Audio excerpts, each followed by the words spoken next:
Assalamualaikum warahmatullahi wabarakatuh. Pada video kali ini, saya akan bahas tentang natural atau free convection. Setelah minggu kemarin, saya bahas tentang forced convection atau konveksi paksa. Hari ini, saya akan bahas tentang konveksi bebas. Ada yang masih ingat konveksi bebas itu apa? Ya, pada konveksi bebas, aliran terjadi secara alamiah. Itu dikarenakan perbedaan densitas karena adanya perbedaan suhu antara benda yang dipanaskan dengan daerah sekitarnya. Aliran ini terjadi karena adanya gaya apung dari udara. Pada konveksi bebas, velocity atau kecepatan dari fluidanya itu relatif sangat rendah, sehingga koefisien heat transfernya juga sangat rendah. Bagaimana sih mekanisme konveksi bebas? Jadi misalnya kita punya plat, vertikal plat di sini yang dipanaskan, ini udara sekitar, distribusi perpindahan panasnya bentuknya kurang lebih seperti ini. Atau maksudnya fluida di sekitarnya bentuknya akan seperti ini. Untuk lebih jelasnya, nah, tadi di sini ada vertikal plat yang dipanaskan, di sini ada bentuk alirannya, di sini ada daerah laminer, dan di sini ada daerah turbulen. Antara laminer dan turbulen ada daerah transisi yang ditentukan oleh bilangan Rayleigh number sekitar nilainya 10⁻⁹. Apa sih bilangan Rayleigh number itu? Nanti di slide selanjutnya akan saya bahas. Sudah cukup jelas ya tentang distribusi aliran perpindahan panas pada konveksi bebas. Nah, sebelum kita bahas tentang Rayleigh number tadi, jadi pada konveksi bebas ini dikenal istilah Grashof number. Grashof number ini nanti akan ada hubungannya dengan Rayleigh number. Goal pointnya untuk menentukan dia termasuk aliran laminer kah atau aliran turbulen kah. Rumus Grashof number itu adalah G atau gaya gravitasi kali beta. Betanya adalah coefficient of volume expansion. Dengan rumusnya kalau untuk gas ideal adalah 1/θ hingga dikali TS min θ hingga kali L pangkat 3/V². Grashof number ini merupakan perbandingan antara buoyancy force per viscous force atau gaya apung per gaya viskos. Sedangkan V ini adalah kinematic viscosity atau viskositas kinematik dari fluidanya. Nah, kalian masih ingat bahwa di konveksi itu untuk mencari nilai kalor atau flux panasnya itu yang berlaku adalah hukum Newton tentang pendinginan, di mana Q sama dengan H kali A kali TW min θ hingga. Nah, ini juga ada hubungannya dengan Nusselt number, di mana Nusselt number adalah rumusnya H kali L per K. Nanti ada hubungannya dengan Grashof number dan Prandtl number, di mana Nusselt number ini adalah C kali Grashof number kali Prandtl number pangkat M. Setelah itu ada temperatur film itu ditentukan oleh TOW ditambah θ hingga per 2. Nah, pada konveksi bebas ini ada korelasi. Jadi tadi setelah kita bahas tentang Grashof number, ada Prandtl number, mungkin kalian masih ingat minggu kemarin. Jadi Rayleigh number ini adalah perkalian antara Grashof number dengan Prandtl number, di mana jika nilainya itu, nilai Rayleigh numbernya kurang dari 10⁻⁹, dia termasuk aliran laminer. Jika Rayleigh-nya lebih dari 10⁻⁹, dia termasuk aliran turbulen. Tadi sudah saya singgung sedikit tentang Nusselt number, bahwa Nusselt number sama dengan H kali L per K. Nah, selain korelasi antara Rayleigh number dan Grashof number, ternyata Nusselt number dan Rayleigh number juga punya korelasi, di mana rumusnya adalah Nusselt number sama dengan C kali RA pangkat N, di mana Nu-nya adalah Nusselt number, C dan N adalah konstanta, C-nya konstanta koefisien, N-nya adalah konstanta eksponen, RA-nya adalah Rayleigh number. Dengan rumus ini, jika saya mundur di slide sebelumnya, nah ini adalah C kali Grashof number kali Prandtl number pangkat M, di mana ini adalah nilai RA, Rayleigh number. Nah, untuk vertical plot tadi untuk korelasi Nusselt number dan Rayleigh number itu jika range-nya dia 10 pangkat 4 sampai 10 pangkat 9, dia termasuk aliran laminer. Jika dia 10 pangkat 9 sampai 10 pangkat 13, dia termasuk turbulen. Nah, jika laminer, nilai C-nya di sini untuk nilai C 0,59, N-nya adalah 1/4. Di sini untuk nilai C-nya 0,1, N-nya adalah 1/3. Jadi jika kita lihat pada tabel, di sini termasuk jenis aliran apa? Laminer kah apa turbulen kah?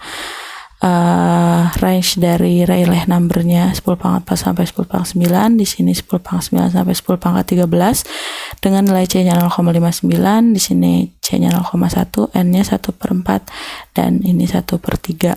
Jadi bisa dibalik, misalnya pada soal atau pada suatu problem sudah diketahui apakah dia laminer, berarti nanti kita punya data ini, atau sebaliknya kita punya data Rayleigh number, kira-kira laminer kah apa turbulen kah, atau satu lagi misal kita punya nilai C dan N, nanti C dan N yang kita masukkan, kira-kira dia termasuk Rayleigh number yang mana sih, laminer kah atau turbulen kah. Di sini ada referensinya, untuk lebih jelasnya nanti kalian bisa lihat di sini. Nah, tadi selain korelasi dari Nusselt number dan Rayleigh number, ada juga korelasi antara Nusselt number, Rayleigh number, dan Prandtl number. Ini diteliti oleh Churchill dan Chu pada tahun 1975. Ini ada di buku. Mohon maaf kalau penyebutannya salah atau kurang tepat. Jadi Churchill dan Chu ini memprediksikan jika range Rayleigh number-nya dari 10 pangkat min 1 sampai 10 pangkat 9 pakai rumus yang ini, sedangkan jika range-nya 10 pangkat min 1 sampai 10 pangkat 12 rumusnya memakai yang ini. Kalian bisa pause dulu kalau diperlukan untuk mencatat karena memang rumusnya itu agak panjang. Nah, tadi setelah vertical plot ada juga horizontal plot. Balik lagi, kalian harus ingat korelasi antara Nusselt number dan Rayleigh number, rumus utamanya ini. Nah, untuk horizontal plot, jadi ada dua jenis. Itu dipanaskan bagian mana sih? Apakah bagian atasnya atau bagian bawahnya?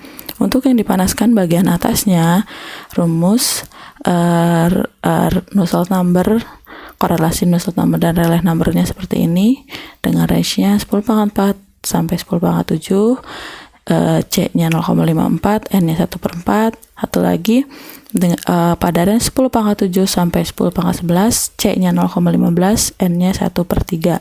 Jika yang dipanaskan adalah bagian bawahnya, Nusselt number, korelasi Nusselt number dan Rayleigh number-nya adalah 0,27 kali Rayleigh number pangkat 1/4 dengan range-nya 10 pangkat 5 sampai 10 pangkat 11.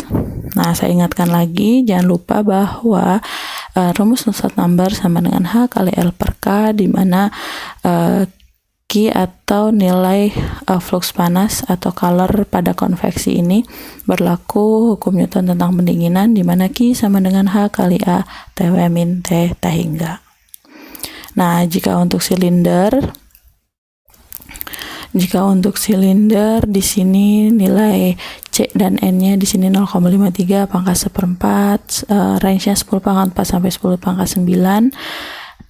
Ini satu lagi 0,13 kali RA-nya pangkat 1/3, range-nya 10 pangkat 9 sampai 10 pangkat 12. Ini rumus untuk horizontal silinder. Nah, Jika kalian lihat tadi untuk plat itu di sini Grashof numbernya pakai L.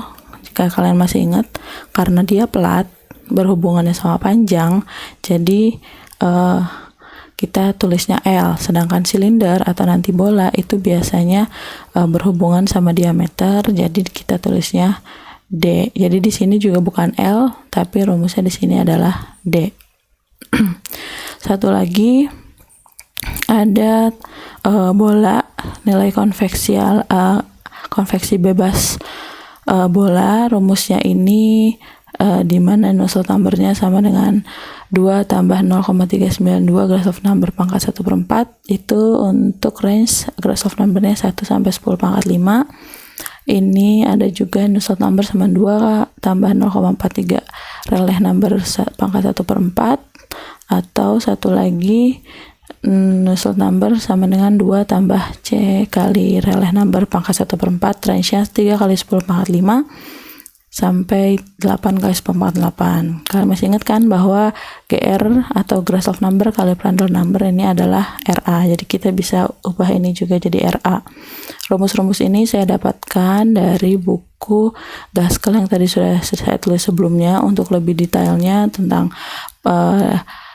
nilai-nilainya ini dari mana, penurunan dari mana, nanti kalian juga bisa lihat dari buku lebih detailnya. Nah, ini untuk kesimpulan dari yang sudah saya jelaskan tadi. Jika dia adalah plat vertikal, rumusnya korelasi dari Nusselt number, Rayleigh number, dan Prandtl number. Rumusnya ini range-nya 10 pangkat min 1 sampai 10 pangkat 12. Referensinya adalah Churchill dan Chu. Satu lagi sebenarnya ada dia plat pada bidang miring. Nanti ada di sini sudutnya sekitar 60 derajat. Tadi ada juga plat horizontal, rumusnya ini 0,54 Rayleigh number pangkat 1/4, range-nya 10 pangkat 5 sampai 10 pangkat 7. Nah, jika yang dipanaskan itu bagian atas, rumusnya seperti ini. Jika yang dipanaskan bagian bawah, rumusnya seperti ini. Satu lagi untuk silinder horizontal, ini rumusnya itu juga referensinya Churchill dan Chu. Ini untuk bola, rumusnya seperti ini. Nah, untuk gambarannya tadi plat vertikal. Jadi misalnya di sini ada plat yang dipanaskan, ini adalah udaranya. Jadi gambarannya seperti ini. Nah, ini tadi untuk bidang miring ada sudut theta atau sudut gamma. Pokoknya di sini ada, kalau bidang miring itu khasnya ada sudutnya di sini.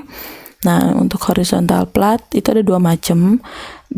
Ini untuk bagian yang dipanaskannya bagian atas, di sini fluidanya yang mengalir, atau ini yang dipanaskan adalah bagian bawahnya. Ini fluida mengalirnya atau udaranya bagian atas. Ini untuk vertikal silinder, kurang lebih bentuknya seperti ini. Ini horizontal silinder dan ini bola. Nah, seperti biasa saya kasih contoh soal di sini. Misalnya di sini ada tangki air. Kalian bisa baca lebih detail soalnya. Pada udara 20 derajat Celcius, dia dipanaskan 80 derajat Celcius. Panjangnya 5 cm. Panjangnya 50 cm, diameter 5 cm. Hitung heat loss-nya dengan syarat jika pipa vertikal Nusselt numbernya seperti ini, jika pipa horizontal Nusselt numbernya seperti ini dengan data K sekian, Prandtl number sekian, V-nya atau viskositas kinematik sekian, betanya sekian. Nah, yang pertama kalian lakukan adalah mencari TF atau tadi temperatur film. Ini pertama nilai T hingganya adalah 20 derajat Celcius, T wall-nya atau TS-nya bisa itu 80 derajat Celcius, D-nya karena di sini kebanyakan dalam meter, kalian ubah dulu ke meter. Di sini di sini L-nya 0,5 meter, D-nya 0,05 meter.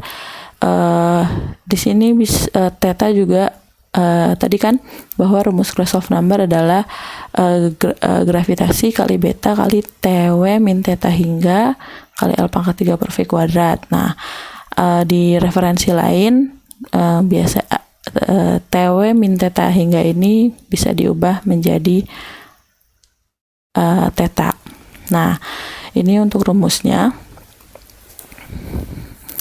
bahwa Grashof number sama dengan beta kali G tadi di slide awal-awal kali theta kali L pangkat 3 per V kuadrat. Kita masukkan nilai betanya 0,48 kali 10 pangkat min 3, G-nya adalah gravitasi 9,8, tetanya adalah selisih dari 80 dikurangi 60 derajat, 60.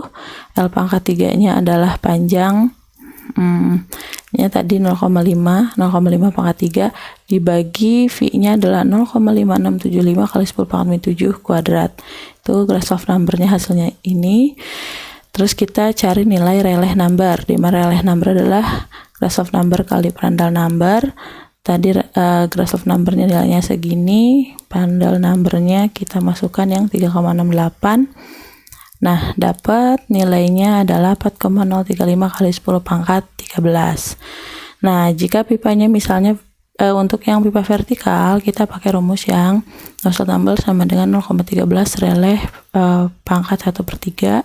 Ini kita masukkan sama dengan 0,13 Rayleigh number tadi 4,035 kali 10 pangkat 13 kali pangkat 1 per 3 itu sama dengan 4459,1, dimana Nusselt number itu rumusnya adalah H kali L per K. Nah, kita akan dapat nilai H, dimana nilai H-nya adalah 5703 W per meter kuadrat Kelvin. Nah, setelah itu kita cari rumus Q sama dengan A kali H. AS di sini maksudnya adalah luas penampang ya, luas permukaan. A di referensi ini dia nulisnya AS, tapi kita bisa nulis juga dia A kali H kali TW min theta hingga, atau sama dengan A-nya itu adalah Pi kali D kali L kali H TW min theta hingga. Kita masukkan nilainya. H-nya juga udah dapet tadi 5703, Q-nya adalah 26879 watt. Itu untuk jika pipanya adalah vertikal. Gimana sih untuk pipa horizontal? Kurang lebih perhitungannya sama. Pertama, kalian cari dulu nilai Grashof number-nya dengan rumus seperti ini. Udah dapet, cari nilai RA dengan perkalian Grashof number Prandtl number, dikalikan hasilnya seperti ini, dan kalian masukkan ke nilai Nusselt number untuk pipa horizontal, bahwa Nusselt number-nya sama dengan 0,53 kali RA pangkat 0,25. hasilnya seperti ini, dimana Nusselt number sama dengan H kali L per K. H-nya dapat 3038,7, dan masukkan lagi ke persamaan ini bahwa Q sama dengan A kali H TW min theta hingga, atau Pi DL kali H TW min theta hingga. Kalian masukkan dan dapat nilai Q-nya. Jadi ini nilai Q untuk pipa vertikal dan ini nilai Q untuk pipa horizontal. Oke, semoga jelas ya. Nah, seperti biasa, setelah pembahasan materi dan contoh soal, saya kasih tugas. Di sini ada 3 soal. Jadi yang pertama, nanti kalian menghitung Q atau heat loss dari pipa horizontal. Datanya seperti ini. Ini untuk pipa vertikal, datanya seperti ini. Dan satu lagi ada plat yang berbentuk persegi panjang. Oke, mungkin itu saja materi tentang konveksi bebas hari ini. Mohon maaf apabila ada salah penyebutan atau ada penyampaian yang sedikit keliru. Saya harap materinya tetap tersampaikan. Sekali lagi, jika ada kritik dan saran bisa ditulis di kolom komentar, dan nanti untuk semua referensi yang saya pakai saya akan tuliskan di description box. Oke, terima kasih telah mendengarkan. Sampai bertemu di pertemuan selanjutnya. Wassalamualaikum warahmatullahi wabarakatuh.